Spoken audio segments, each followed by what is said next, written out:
Bienvenidos y bienvenidas de nuevo a un espacio de los que realizamos en el Parlamento Europeo. Esta vez estamos en Bruselas, no es el espacio habitual, es un estudio que también nos parece muy adecuado porque además estamos muy bien acompañados.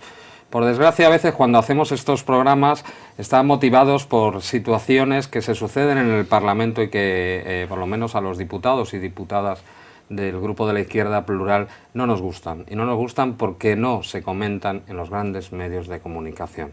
Hay dos grandes obsesiones en este Parlamento. Una es el ataque a Rusia, es sistemático y además con una peligrosa escalada de la tensión bélica, y por otro lado Venezuela. Qué curioso que en 5 años ha habido 7 resoluciones los derechos humanos en Venezuela. Pareciera que Venezuela es el país más violento del mundo. Y venimos además de la subcomisión de Derechos Humanos, donde se ha desarrollado pues una audiencia sobre los derechos humanos en Venezuela. Les voy a contar quiénes estaban para que se den cuenta de la especie de, podríamos calificarlo, aquelarre que se ha realizado en esta subcomisión. Es un aquelarre que corresponde a la mayoría parlamentaria de este Parlamento, pero que queda en evidencia claramente cómo se usa de una manera espuria o de una manera torticera los derechos humanos para subvertir la realidad interior de un país. ¿Quién teníamos? Por ejemplo, al señor Marino Alvarado, de Provea, una ONG que según diferentes investigaciones periodísticas está financiada por la NET estadounidense o por la Freedom House. Es decir, qué curioso, ¿eh?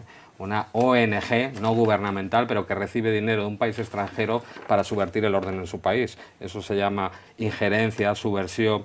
Bueno, en los códigos penales de muchos países se podría detener a personas por este tipo de cosas, por la subversión a manos de un gobierno extranjero, de tu propio gobierno. Por el otro lado, tuvimos a Alfredo Romero, del Foro Penal Venezolano.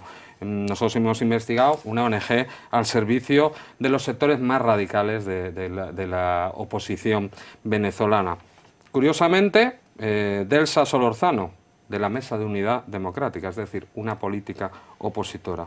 ¿Y cuál sería nuestra sorpresa mayúscula al encontrarnos a Guillermo Aveledo, que fue secretario ejecutivo de la Mesa de Unidad Democrática de 2008 a 2014? Es decir, la cara visible de la oposición durante 6 años.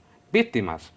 Solo había una persona representando la voz de las víctimas y era la señora Desiree Cabrera, que tengo a mi lado. Le acompañan otros integrantes del Comité de las Víctimas de la Guarimba y contra el Golpe Continuado, el señor Luis Durán y el señor Germán Óscar Carrero, que son víctimas. Vean la diferencia entre presentar ONGs, presentar políticos de la oposición, además cercanos a los que han agitado un intento de golpe contra el gobierno elegido democráticamente, y una sola víctima. Aquí, en cambio, queremos dar el protagonismo a las víctimas. Queremos que las víctimas nos cuenten qué está pasando en Venezuela y por qué hay este ataque continuado contra este país. En primer lugar, quiero darle la palabra a Desiree Cabrera. Cuéntanos un poco qué habéis venido a hacer aquí y, bueno, cómo has visto tú esta audiencia en la Subcomisión de Derechos Humanos. Sí, bueno, nosotros vinimos acá, el Comité de Víctimas vino al Parlamento Europeo, más para solicitarle que cesaran esos pronunciamientos, esas solicitudes de liberar a quienes nosotros pues decimos que son los responsables de todos esos hechos de violencia ocurridos, de las cuales nosotros fuimos víctimas. Ellos siempre manipulan los casos de las víctimas y solicitan que liberen a Leopoldo López, a Ceballos, a aquellos dirigentes que, bueno, hicieron el llamado a sus seguidores y promovieron estos hechos que causaron pues tanto daño y enlutaron familias en nuestro país. Asistimos participamos en esta sesión, sí, un poco desequilibrada, pude percibirlo, pero igual, bueno, utilizamos y aprovechamos el espacio para contar nuestras verdades, para que los eurodiputados que tanto piden y luchan por los derechos humanos de estos líderes detenidos, de estas personas y de todos estos manifestantes violentos que causaron daño, que aquí hay unas víctimas que le fueron vulnerados sus derechos humanos y que quieren visibilizarse, porque se han encargado es de invisibilizar a todos los casos. Hemos sido doblemente víctimas, porque piden que liberen a los responsables intelectuales de todos estos hechos y además, bueno, al pedir la liberación, que promueven la impunidad. Y además de eso, nos invisibilizan porque no los medios de prensa, las empresas, las grandes empresas de corporaciones mediáticas no cuentan ni no visibilizan a las reales víctimas. Era curioso ver que cuando Desiré o cualquiera de nosotros daba datos contrastados, verificables, esperábamos recibir también datos en oposición, pero no recibíamos más que ideologías y opiniones. No sé cómo vio esto el señor Luis Durán. Cuéntenos qué le pasó a usted, cómo sufrió esa violencia por parte de estos golpistas. Bueno, a través del llamado que hizo el señor Leopoldo López, ¿verdad?, a la violencia política. Pierde la vida el hijo mío el 21 de febrero del año 2014. A raíz de estos, bueno, después de esto vinieron la intromisión de los gobiernos extranjeros y los pronunciamientos, y con ello han ido buscando la impunidad de nuestros casos. Hoy, por ejemplo, el señor Aveledo hablaba, ¿no?, y habló mucho de derechos humanos, pero no sé a cuáles derechos humanos se refería el señor Aveledo, porque en ningún momento mencionó las víctimas. Él ni siquiera sabe cómo se llaman. Para él las víctimas no existen. Para él lo que existe es un preso político, pero hay una diferencia muy grande entre preso político y político preso. El señor Leopoldo López está preso por desestabilización en el país, pues, por llamar a la violencia política, y esta violencia política generó 43 muertos y 878 heridos. Esto en cualquier país del mundo es penado, es castigado. Pero estos señores, como esto sucedió en Venezuela, los que se reunieron hoy en el Parlamento Europeo, están pidiendo y se han pronunciado para que al señor Leopoldo López se le conceda la libertad.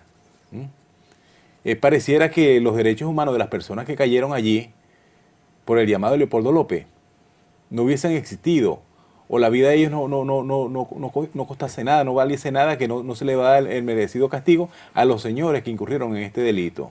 El señor Leopoldo López lo que es un político preso, y como tal debe continuar. Lo primero, transmitirle nuestra solidaridad por su pérdida y remarcar esa idea que es importante.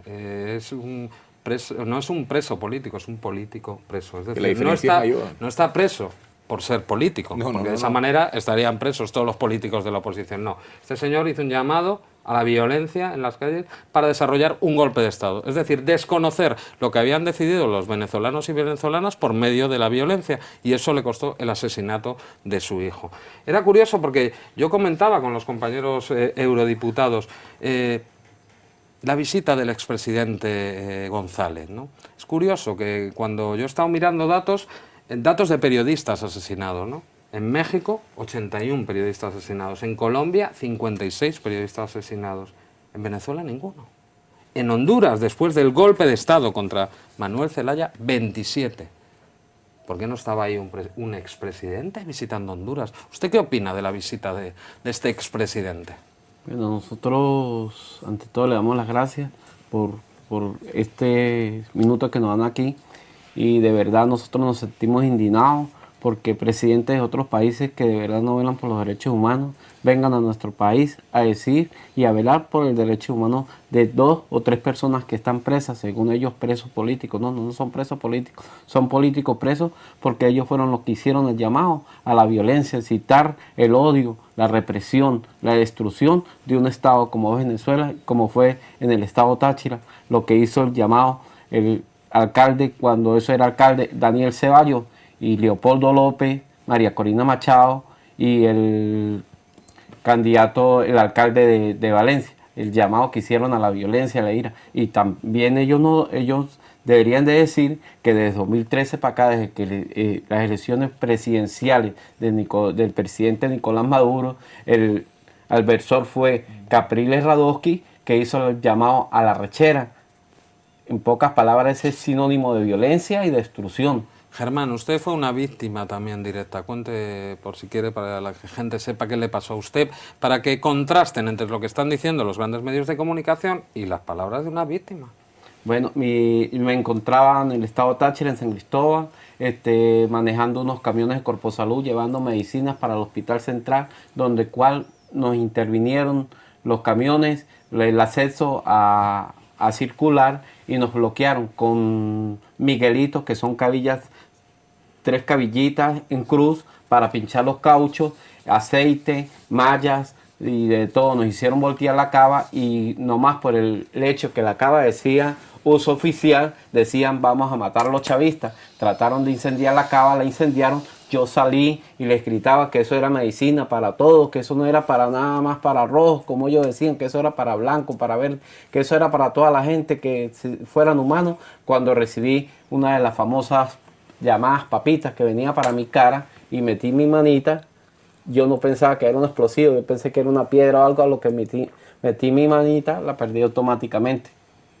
Terrible. Imagínense, ¿no? Los democráticos opositores atacando centros de salud, lugares donde se cura la gente, donde hay niños y niñas, como le pasó a Desiré. Un gobierno, además, que se puede criticar. Por supuesto, la crítica es lícita, ¿no? Pero qué curioso, en 40 años de gobiernos anteriores solo se hicieron 13.000 clínicas, en los gobiernos actuales más de 5.000.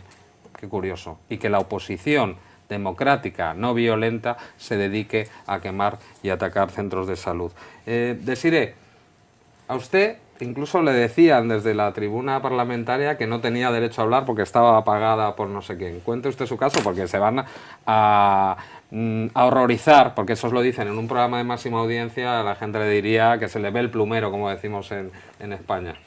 Sí, bueno, una diputada, la diputada Weber, creo que ella dice que que tiene muchos años, antes de ser diputada, tuvo muchos años como activista de derechos humanos, y que ella no entendía, o sea, prácticamente estaba diciendo, me estaba llamando mentirosa, porque yo soy funcionaria pública. Ella dice que los funcionarios públicos no pueden pertenecer a ONG. Bueno, yo de verdad sí, yo nunca he negado que soy una funcionaria pública. O sea, usted por trabajar como una funcionaria, que se habrá ganado además su derecho a hacerlo, ya sus derechos sociales y civiles no pueden ser ejercidos, ¿no? O sea, para ellos no, yo no tengo derecho a reclamar por mi derecho a la justicia. O sea, la casa cuna es la casa cuna del Ministerio para la Vivienda y Hábitat hoy.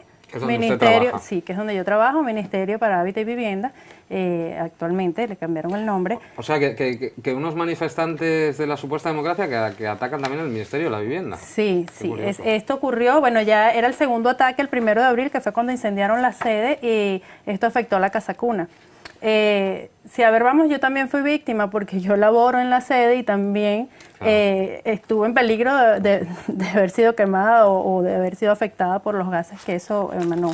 Nosotros intentamos una acción de amparo, o sea, por si también no cabe duda, esto es una acción de amparo que todas las madres de los niños que asisten a la casa cuna intentaron en contra del alcalde del municipio Chacao, donde queda el ministerio, porque eran 45 días continuos de guarimbas, de actos violentos, y bueno, veíamos afectados la seguridad de nuestros hijos y le pedimos protección. Nosotros demostramos aquí que efectivamente la policía de este municipio no hizo nada para prevenir estos hechos, que más bien lo que hizo fue apoyar a estas personas manifestantes a que cometieran el delito. Aquí está mi nombre, yo sí trabajo en el ministerio, o sea, soy funcionaria del ministerio, pero también tengo el derecho de exigir justicia. Absolutamente.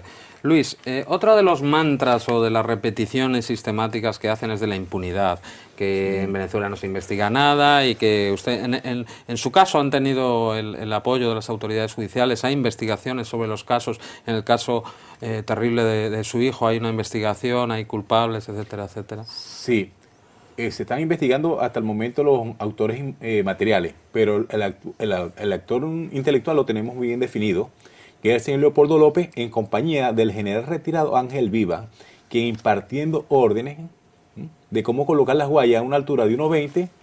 Lee el Twitter. Mira, aquí tenemos, es el tuit de este señor, sí, por calificarlo de alguna manera, sí, que lo leo. Un tuit de febrero. Para neutralizar hordas criminales motorizadas se deben atravesar cuerdas de nylon o alambre galvanizado a 1,20 metros de altura en las bocacalles. Hay que decir, para que quien no lo conozca, que Caracas o Venezuela es una ciudad donde la moto o la motocicleta es un medio de transporte habitual. Este buen señor, demócrata también, decía: buen día, compañero García, en caso de no tener cuerdas de nylon, se puede usar alambre galvanizado del más grueso, es muy efectivo también. Es decir, este señor que estaba llamando al asesinato de sus compatriotas es otro de los grandes demócratas. Es muy extraño, ¿no? Ver el expresidente mexicano va a Venezuela a interferir, ¿verdad? Para que se libere al señor Leopoldo López. Pero es más extraño que este señor expresidente mexicano también tiene unos desaparecidos en México, 43. ¿Y por qué viajar tan lejos a Venezuela a pedir por un señor que es criminal? ¿Por qué no se abocó a defender los derechos humanos de sus compatriotas? ¿Por qué cuando llegó a Venezuela no se abocó a defender los derechos humanos de las víctimas de la violencia política que desató Leopoldo López? ¿Ah? Totalmente. Sí, porque estos expresidentes a nosotros no nos han querido escuchar. Nunca. No han querido, no han estado. Nunca. No. Curioso. Porque no les interesa escuchar la verdad. Hay que decir que estamos hablando de una violencia terrible con 43 muertos. Imagínenselo. Es cierto que hubo exceso policial. 8 de los muertos fueron por violencia policial, pero que se está investigando. De hecho, esto que agita a todo el mundo, de la persona que asesinó a un chaval de 14 años, está detenida y acusada de asesinato. Quiero Ya lo acotar algo, sentenciaron. diputado. Ya lo sentenciado. 25 años. 25 lo años. colocaron. Eso no nos lo cuentan. Deciré que tenía No, la quería palabra. acotarle porque en la sesión hablaron mucho de la CDIH, de la comisión. Nosotros le hemos solicitado a la comisión una audiencia y en varias oportunidades nos han negado la audiencia. O sea, ellos tampoco nos han querido escuchar y de verdad nosotros vemos que todos esos pronunciamientos que este organismo ha realizado, bueno, lo sentimos sesgado y siempre le decimos escuchen a las víctimas para que puedan emitir un pronunciamiento pues equilibrado y ajustado a la verdad. Estamos entrando ya en la recta final, nos quedan muy poquitos minutos, entonces yo voy a pedir a cada uno de ellos que se despida como desee. Por ejemplo, Germán, ¿qué le dirías a la opinión pública europea? A la opinión pública europea que nos escuchen, a la verdadera víctima, que de verdad no están violando los derechos humanos, que de verdad nosotros estamos luchando por la paz, por la libertad y por que Venezuela siga siendo como Venezuela siempre ha sido, gloriosa y en paz, en sana paz. Luis, ¿tú qué le dirías a esa oposición violenta que pretende, valga la redundancia, violentar o torcer la mano democrática y libre de los ciudadanos y ciudadanas venezolanas? Bueno, por lo menos yo le diría al Parlamento Europeo, ¿verdad? Que nos escuche en primer lugar. Que no se deje llevar por las mentiras disfrazadas que traen acá los políticos venezolanos. Que más bien pareciese que si aquí se conociera la verdad, pero que la echan a un lado y la ocultan. Porque no es posible que nosotros hayamos venido hoy al Parlamento Europeo y nosotros no hayamos sido escuchados, nuestra voz no fue escuchada, nuestros casos no fueron visibilizados aquí en el Parlamento, no se nos escuchó. Y Desiree, si quieres decir algo para despedirte. Sí, bueno, yo lo que le pido al Parlamento y bueno, a la sesión es que no sigan utilizando el tema de los derechos humanos, o sea, de los derechos humanos como tema político. Porque esto lo que hace es manipular la verdad de las víctimas y promover la impunidad de los responsables de todos estos hechos violentos que generaron 43 fallecidos y los 878 lesionados. Bueno, os quiero dar las gracias por haber estado contando una vez más la verdad que no se quiere escuchar, y en este espacio intermitente nos volveremos a encontrar en otro momento y en otro lugar cuando sea necesario alzar la voz contra las injusticias.